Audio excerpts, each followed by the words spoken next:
Hello everyone, कैसे हैं आप सब। I hope you all are doing great. मैं हूं सोनम और इन्फॉर्मेशन सेंटर में आप सभी का स्वागत है। तो आज हमारी ग्रामर सीरीज की क्लास 8 है। अगर आप हमारे व्यूअर हैं, अगर आप इन्फॉर्मेशन सेंटर के व्यूअर हैं, तो आपको पता होगा कि हमारे चैनल पर अभी ग्रामर सीरीज चल रही है, जहां पर हम रेगुलर बेसिस पर ग्रामर के सारे lessons step by step cover करने की कोशिश कर रहे हैं। तो अभी तक हमारी 7 क्लासेस हो चुकी हैं और हमने टेंसेस के बारे में बहुत कुछ पढ़ लिया है। पहले वीडियो में तो मैंने टेंस के बारे में आपको सभी कुछ एक ही वीडियो में बता दिया था। वो एक ही वीडियो सफिशिएंट है किसी को भी सारे टेंसेस सिखाने के लिए। 2 आवर्स की वो क्लास थी। तो अगर आपके पास टाइम कम है और आप पहले से टेंसेस के बारे में थोड़ा बहुत जानते हो तो वो वीडियो देखिएगा, आप एक ही वीडियो से सारे टेंसेस सीख जाएंगे। नहीं तो फिर हम नेक्स्ट क्लास से यानी सेकेंड क्लास से हम सारे टेंसेस को एक एक करके डिटेल में पढ़ रहे हैं। तो अभी तक हमने प्रेजेंट के सारे टेंसेस खत्म कर लिए हैं। 4 टाइप्स जो उसके होते हैं वो हमने फिनिश कर लिए हैं। उसके बाद हमने पास्ट के भी 2 सब टाइप्स यानी पास्ट इंडेफिनिट और पास्ट कॉन्टिन्यूअस कर लिया है। और आज की इस क्लास में 8th क्लास में हम पास्ट का 3rd टाइप यानी पास्ट परफेक्ट टेंस करने वाले हैं। इसकी पहचान आप सभी जानते होंगे अगर आपने इसके पहले की क्लासेस अटेंड की हैं। तो मैंने आपको हमेशा बोला था कि जब भी वर्ड परफेक्ट आता है तो इसका मतलब होता है कि काम हो चुका है। प्रेजेंट की बात है, प्रेजेंट परफेक्ट है तो प्रेजेंट में काम हो चुका है। पास्ट की बात है तो काम हो चुका था, काम हो चुका था क्योंकि पास्ट की बात है। तो इसकी पहचान ही ये है, चुका था, चुकी थी, चुके थे। अगर सेंटेंस के लास्ट में चुका था, चुकी थी या चुके थे आ रहा है तो इसका मतलब है कि काम फिनिश हो चुका था और ये पास्ट परफेक्ट टेंस है। और इसकी सेकंड पहचान है कि सेंटेंस के लास्ट में इस तरीके से वर्ड्स आएंगे, ई थी यानी वो गई थी यानी वो जा चुकी थी। एक ही सेंटेंस है, बोलने का तरीका अलग है। या फिर या था, वो आया था, उसने पढ़ा था, वो गया था, इस तरीके से। ई थी, या था, ए थे से भी अगर सेंटेंस एंड हो रहा है तो वो सेंटेंसेस भी पास्ट परफेक्ट टेंस कहलाते हैं। आई थिंक आपको पहचान समझ में आ गई। अगर इतना समझ में आ गया तो आगे बढ़ते हैं और देखते हैं कि इस तरीके के सेंटेंसेस बनते कैसे हैं, राइट। तो पास्ट परफेक्ट टेंस के सेंटेंसेस बहुत ईजी होते हैं। किससे? प्रेजेंट परफेक्ट टेंस से। पास्ट परफेक्ट बहुत ईजी है। प्रेजेंट परफेक्ट में मैंने आपको क्या स्ट्रक्चर बताया था कि सबसे पहले सब्जेक्ट आता है, इसके बाद हेल्पिंग वर्ब क्या आता है, हैव या हैज। हैव या हैज, कुछ सब्जेक्ट्स के साथ हैव आता है और कुछ सब्जेक्ट्स के साथ हैज आता है। बट पास्ट परफेक्ट टेंस में ऐसा कोई टेंशन नहीं है, इसमें सिर्फ एक ही हेल्पिंग वर्ब है। सबसे पहले आप सब्जेक्ट लिखोगे, उसके बाद आप हैड लिखोगे। नो मैटर कौन सा सब्जेक्ट है, कोई भी सब्जेक्ट हो दुनिया का, उसके बाद हैड ही आएगा। फिर परफेक्ट टेंस की पहचान ही होती है कि आपको वर्ब का 3rd फॉर्म यूज करना होता है, राइट। अभी तक मैंने आपको बहुत बार बोल दिया है कि सारे वर्ब्स यानी क्रियाएं याद कर लो किसको क्या बोलते हैं और उनके 2nd और 3rd फॉर्म याद कर लो। अगर वो आप कर लेते हो ना तो आपको सारे टेंसेस क्या, ग्रामर के सारे लेसन्स बहुत इजी लगते हैं। तो आप याद करिए, अगर आपने अभी तक नहीं लर्न किए हैं वर्ब्स तो मैंने आपको बताया था कि आपको सारे वर्ब्स कहाँ से मिलेंगे। मैंने आपको बोला था कि हमारे चैनल पर 1000 वर्ब्स वाला एक वीडियो है जिसमें सारे वर्ब्स यानी अराउंड 1000 वर्ब्स ही होते होंगे जो इंपॉर्टेंट है, जो बोलचाल में यूज होते हैं। तो उस एक वीडियो में आपको 1000 वर्ब्स, उनके 2nd और उनके 3rd फॉर्म्स वहां पे मिल जाएंगे। आप आराम से उसको बढ़िया से याद करिए, फिर जब ग्रामर आप आगे करते जाओगे ना तो आपको बहुत आसानी होगी, हमेशा आसानी ही होगी। एनीवे, तो स्ट्रक्चर पर आते हैं। तो सबसे पहले सब्जेक्ट, फिर हेड, कोई भी सब्जेक्ट हो हेड लगाओ, फिर वर्ब का 3rd फॉर्म लगाओ सभी के साथ, नो प्रॉब्लम एट ऑल। उसके बाद आता है ऑब्जेक्ट। है ना सिंपल स्ट्रक्चर, इसमें कोई आपको सोचना ही नहीं है क्या सब्जेक्ट है, यहाँ पर ऐसे ईएस लगेगा या नहीं, ये वो कुछ भी नहीं। सिंपली सब्जेक्ट, हेड, वर्ब का 3rd फॉर्म और ऑब्जेक्ट। और पास्ट परफेक्ट है, इनफैक्ट परफेक्ट है तो वर्ब का 3rd फॉर्म तो लगता है, ये तो कॉमन है, जनरल नॉलेज है जो आपको पता होगा। ठीक है, अब सेंटेंस को बना के देखें, क्लियर है इतना। तो देखिए यहाँ पर मैंने पहला सेंटेंस लिखा हुआ है कि एनी जा चुकी थी। चुकी थी मतलब पास्ट है, पास्ट परफेक्ट की बात है, इतना तो क्लियर है। सब्जेक्ट है एनी, राइट, एनी लिख दो पहले। इसके बाद जा चुकी थी, तो पहले वर्ब हम बाद में लिखेंगे, पहले आपको इसके बाद लिखना पड़ेगा क्या, हेल्पिंग वर्ब। तो एनी या फिर कोई भी सब्जेक्ट हो उसके साथ आपको हेल्पिंग वर्ब हैड ही लिखना होता है। तो सिंपली लिख दो हैड, एनी हैड। फिर जाना के लिए क्या वर्ब यूज होता है? गो। उसका थर्ड फॉर्म क्या होता है? गो, वेंट, गॉन, राइट? गो, वेंट, गॉन, गॉन। तो हमें क्या लिखना है? Gone. Any had gone, any जा चुकी थी। सिर्फ इतना ही है। और हमारे पास सेंटेंस में ऑब्जेक्ट है नहीं। जैसे अगर मैं बोलती कि एनी स्कूल जा चुकी थी, तो स्कूल हमारे पास ऑब्जेक्ट होता। Annie had gone to school लिखते हम, पर हमारे पास अभी ऑब्जेक्ट नहीं है। सिंपली इतना ही है, एनी जा चुकी थी तो एनी हैड गॉन। इतना सा ट्रांसलेशन है, बहुत ईजी है। ठीक है, नेक्स्ट देखिए, मैंने खाना तैयार किया था या मैंने खाना बनाया था। तो मैंने, मैं, सब्जेक्ट कौन से है? मैं, लिख दो आई। फिर क्या लिखेंगे? Helping verb had. ये टेंस इसीलिए इजी है ना, क्योंकि इसमें आपको सोचना नहीं पड़ता कि कौन सा सब्जेक्ट है, कौन सा हेल्पिंग वर्ब लगाना है। कोई भी सब्जेक्ट है, लगा दो हेल्पिंग वर्ब। I had. फिर तैयार करना के लिए, खाना तैयार करना के लिए क्या वर्ब यूज होता है? Prepare, right? Prepare. I had prepared food. Prepare का थर्ड फॉर्म प्रिपेयर्ड होता है, जिसमें आपको सिर्फ सिंपली ईडी लगा देना होता है। आई हैड प्रिपेयर्ड फूड, मैंने खाना तैयार किया था। सिंपल। अब देखो इसका क्या थर्ड सेंटेंस बना के देख लेते हैं। वे खाना खा चुके थे। वे को क्या बोलते हैं हम इंग्लिश में? यहाँ पर बाय द वे मैं हर बार एक सब्जेक्ट्स की लिस्ट लिख देती हूँ। अगर आप मेरे स्टूडेंट हैं ना, तो आपको पता ही होगा कि ये लिस्ट मैं क्यों लिखती हूँ। मैंने वैसे आपको बोला हुआ है कि इसी ऑर्डर में इस लिस्ट को याद कर लो। एक तो आपको पता चल जाता है कि कौन से सब्जेक्ट को क्या बोलते हैं। आई मतलब मैं, वी मतलब हम, यू मतलब तुम, दे मतलब वे, जो कि अभी हमको यूज़ करना है। प्लूरल नंबर यानी बहुवचन। ही, लड़के की बात हो रही है, वह बोलना है आपको, तो ही। लड़की की बात हो रही है, वह बोलना है, तो शी। नॉन लिविंग ऑब्जेक्ट है, कोई एनिमल है जिसका हमें जेंडर नहीं पता, कोई नॉन लिविंग ऑब्जेक्ट है, तो आप इट यूज करते हो वह बोलने के लिए। फिर आता है नेम, किसी का भी नेम हो, जैसे एनी, आर्यन, व्हाटएवर। इसके बाद सिंगुलर नंबर यानी एक वचन, है ना? एक वचन की अगर बात हो रही है तो मैं आपको हमेशा बोलती हूँ इसी ऑर्डर में याद करो, क्योंकि फिर आपको बहुत हेल्प होती है टेंस सीखने में। बट यहाँ पर इस ऑर्डर की कोई टेंशन आपको करनी नहीं है। ये जस्ट मैंने आपको इसीलिए बताया कि अगर आप बिगनर हो और आपको नहीं पता है कि वे को क्या बोलते हैं, तो आप इस लिस्ट से देख सकते हो। ठीक है, तो फिलहाल जस्ट मैंने ऐसे ही बता दिया कि अगर आप पहली बार चैनल पे आए हो ना, तो आपको पता तो हो कि मैं पढ़ाती कैसे हूँ। Anyway, now let's move forward और देखते हैं हमारा ये सेंटेंस। तो यहाँ पे हमको क्या लिखना है? वे को हम क्या बोलते हैं? दे। ठीक है, दे खाना खा चुके थे। पहले तो हैड लिख दो। अभी तक आपने जितने भी टेंसेस पढ़े हैं ना, सब में मैंने एक ही फॉर्मेट बताया। सबसे पहले सब्जेक्ट, फिर हेल्पिंग वर्ब। अब टेंस कौन सा है उसके हिसाब से हेल्पिंग वर्ब चेंज होता जाता है। ये अगर आप दिमाग में बात बिठा दोगे ना, तो आपको सारे टेंसेस सीखने में बहुत आसानी होगी। दे हैड लिख दिया। इसके बाद खाना, दे हैड खाना, खाना के लिए क्या वर्ब यूज होता है? बहुत बार बताया मैंने आपको इस चैनल पे। ये ईट, ईट का थर्ड फॉर्म क्या होता है? Eaten. Eat, ate, eaten, right? Eaten. They had eaten food, object क्या है? Food. They had eaten food. तो आपने आई थिंक अफर्मेटिव, हालांकि मैंने आपको शायद बताया नहीं, ये जो सेंटेंस स्ट्रक्चर है वो अफर्मेटिव टाइप के सेंटेंसेस का है, यानी सकारात्मक वाक्य। सिंपली एक पॉजिटिव वाक्य जिसमें नहीं का इस्तेमाल नहीं किया गया है। एनी जा चुकी है, मैंने खाने तैयार किया था। Affirmative simple sentence. ठीक है, तो ये था अफर्मेटिव। अब हमें क्या सीखना है? Negative, interrogative, negative, WH type के क्वेश्चन। यानी इस सेंटेंस को हमको और 5 तरीके से बनाना होता है। मैंने आपको बहुत बार बताया कि टेंस को पढ़ने का तरीका ये होता है कि आपको हर एक सेंटेंस को 5 तरीके से पढ़ोगे, क्योंकि आप हमेशा इस तरीके का सेंटेंस थोड़ी बोलोगे। आप हो सकता है क्वेश्चन आपको पूछना हो कि खाना किसने तैयार किया था, तो अगर आपको इस तरीके का सेंटेंस यूज करना, तो आपको वो फॉर्मेट सीखना पड़ेगा। तो अभी आप जस्ट वेट करो, मैं सारे स्ट्रक्चर्स को एक ही बार में लिख देती हूँ, ताकि हम बिना टाइम वेस्ट किए इसके बाद के जो फॉर्मेट्स हैं, सेंटेंस के टाइप्स हैं, वो पढ़ लें।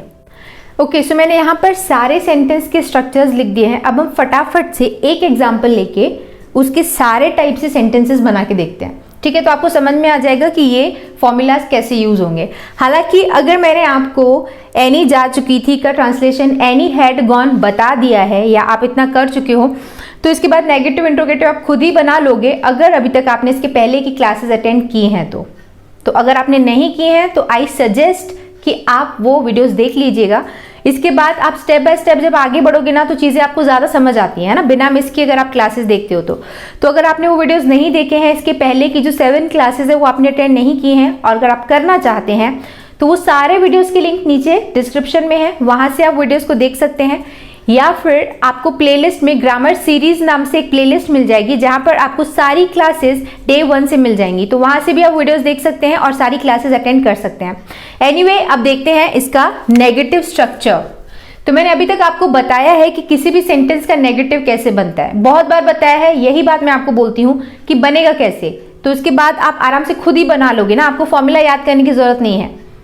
तो मैंने आपको बोला है कि किसी भी सेंटेंस को अगर आपको नेगेटिव करना है तो उसमें आप देख लो उसका हेल्पिंग वर्ब कौन सा है। अगर आपने पता कर लिया हेल्पिंग वर्ब, उसके बाद आप नॉट लगा दो। बहुत सिंपल है, नेगेटिव ऐसे ही बनता है किसी भी टेंस में, कोई भी सेंटेंस। तो हमारे पास क्या है, एनी जा चुकी थी, एनी हैड गॉन, ये हम बना चुके थे। अब हमें इसका नेगेटिव बनाना है, एनी नहीं जा चुकी थी, है ना। तो इसको हम नेगेटिव कैसे बनाएंगे, देख लो हेल्पिंग वर्ब कौन सा है, उसके बाद नॉट लगा दो। ठीक है, तो हेल्पिंग वर्ब क्या है हमारे पास, हैड। तो अगर हमें ये लिखना हो एनी नहीं जा चुकी थी तो आप हैड के बाद सिंपली नॉट लगा दो। Any had not gone, object तो नहीं है हमारे पास सेंटेंस में, ठीक है। इसका नेगेटिव बना है एनी हैड, बस इसके बाद सिंपली नॉट लगा दो, नेगेटिव बन जाएगा, any had not gone. It's that simple. और इंट्रोगेटिव यानी क्वेश्चन बनाना हो तो आप कैसे बनाओगे, ये भी मैंने आपको बोला था कि चाहे कोई भी सेंटेंस या कोई भी टेंस पढ़ लो, अगर उसमें आपको इंट्रोगेटिव बनाना है यानी क्वेश्चन बनाना है, जैसे क्या एनी जा चुकी थी, अगर आपको इस तरीके से अगर सेंटेंस बनाना है तो आप सिंपली सेंटेंस में देखो कि हेल्पिंग वर्ब कौन सा है, उसको सेंटेंस के आगे लेके आ जाओ और क्वेश्चन मार्क लगा दो, आपका ट्रांसलेशन हो जाएगा। जैसे अगर आपको लिखना है कि क्या एनी जा चुकी थी, तो इसमें आप क्या करोगे, देखो हेल्पिंग वर्ब कहाँ है, उसको आगे लेके आ जाओ, हैड, फिर सब्जेक्ट आएगा एनी, हैड एनी, फिर वर्ब का थर्ड फॉर्म, फिर ऑब्जेक्ट है तो लिख दो, नहीं है तो सिंपली क्वेश्चन मार्क, क्योंकि क्वेश्चन है तो क्वेश्चन मार्क लगाना जरूरी है राइटिंग वालों के लिए। अगर आप स्टूडेंट हो, एग्जाम अगर आपको फेस करना है तो इसमें ये जरूर ध्यान देना, ठीक है। हैड एनी गॉन, बस इतना सही है। नेक्स्ट इंट्रोगेटिव नेगेटिव, यानी जिसमें क्वेश्चन भी हो और नहीं का भी यूज हो, जैसे क्या एनी नहीं जा चुकी थी, क्या एनी नहीं जा चुकी थी, तो इस तरीके के जो क्वेश्चंस है वो इंट्रोगेटिव नेगेटिव कहलाते हैं ना। तो इसको ट्रांसलेट करने का भी एक ही ट्रिक है जो हर एक टेंस में फॉलो होता है। सबसे पहले तो आपने इंट्रोगेटिव तो सीख लिया ना कि हेल्पिंग वर्ब को आगे लेके आ जाओ, उसके बाद आता है सब्जेक्ट, उसके बाद आप सिंपली नॉट लिख दो। ये सिर्फ इस टेंस की बात नहीं है, पास्ट परफेक्ट की बात नहीं है, किसी भी टेंस में सब्जेक्ट के बाद आप सिंपली नॉट लिख देते हो ना जब क्वेश्चन बना के, तो वो इंट्रोगेटिव नेगेटिव बन जाता है। तो क्या बनेगा हमारे पास ट्रांसलेशन, हैड मैंने पहले हेल्पिंग वर्ब, फिर सब्जेक्ट, उसके बाद सिंपली नॉट, और यहां पर नेगेटिव में हेल्पिंग वर्ब, उसके बाद नॉट, और अगर इंट्रोगेटिव है तो हेल्पिंग वर्ब को आगे लेके आ जाओ। ये थोड़ी थोड़ी बातें हैं जो हर एक टेंस में फॉलो होती हैं। अगर आप क्लास वाइज आगे बढ़ रहे हो ना तो इसके बाद आपको कभी डाउट्स नहीं होंगे टेंसेज में, ट्रस्ट मी, ठीक है। तो पहले हेड सब्जेक्ट, उसके बाद आएगा नॉट, ठीक, फिर वर्ब का third form object question mark तो सेम रहेगा। तो क्या बनेगा हमारे पास translation, had any not gone question mark, ठीक है, हैड एनी नॉट गॉन। और अगर आपको WH टाइप का क्वेश्चन बनाना हो जिसमें क्या क्यों कैसे तरीके के वर्ड यूज होते हैं, जैसे एनी कब जा चुकी थी, एनी कैसे जा चुकी थी, एनी कहाँ जा चुकी थी, तो अगर आपको कब क्या क्यों कैसे इस तरीके के वर्ड यानी आपको WH क्वेश्चन वर्ड यूज करने हो तो वैसा सेंटेंस कैसे बनेगा, तो उसका भी एक ही ट्रिक है जो हर एक वीडियो में आपको बताया जा रहा है कि सिंपली इंट्रोगेटिव बनाओ इस टाइप का, उसके आगे आप WH वर्ड लगा दो, जो भी WH वर्ड है। तो हमारे पास क्या है, कब यानी व्हेन, राइट। अगर हमें इसे बनाना है तो सबसे पहले आप WH वर्ड लिखो, उसके बाद आप हेल्पिंग वर्ब लिखो, उसके बाद आप सब्जेक्ट लिखो, उसके बाद वर्ब का थर्ड फॉर्म, फिर ऑब्जेक्ट, फिर क्वेश्चन मार्क। तो हमारे पास ट्रांसलेशन क्या बनेगा, एनी कब जा चुकी थी का, when had Annie gone, object नहीं है, ठीक है। ट्रांसलेशन क्या बनेगा, व्हेन हैड